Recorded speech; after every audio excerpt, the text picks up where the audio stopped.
Welcome to the Learning Pines YouTube. We hope this video helps.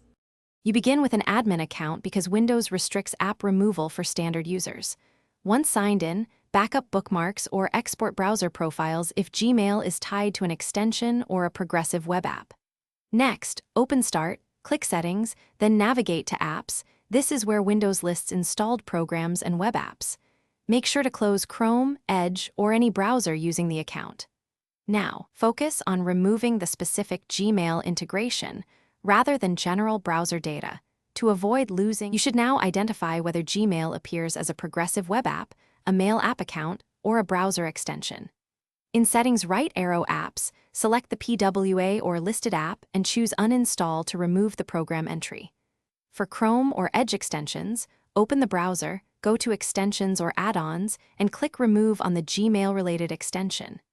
If you used Windows Mail, go to Mail Settings, Accounts, pick the Gmail account, and remove it. This stops Mail from syncing messages to Windows. Once uninstall steps finish, restart your PC to release any file locks and let Windows finalize changes.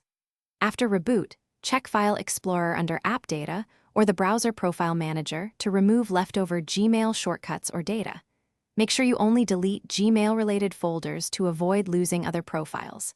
If the app still appears, open Settings, right arrow Apps, right arrow Optional Features, and reset related components, or run the uninstall again in safe mode.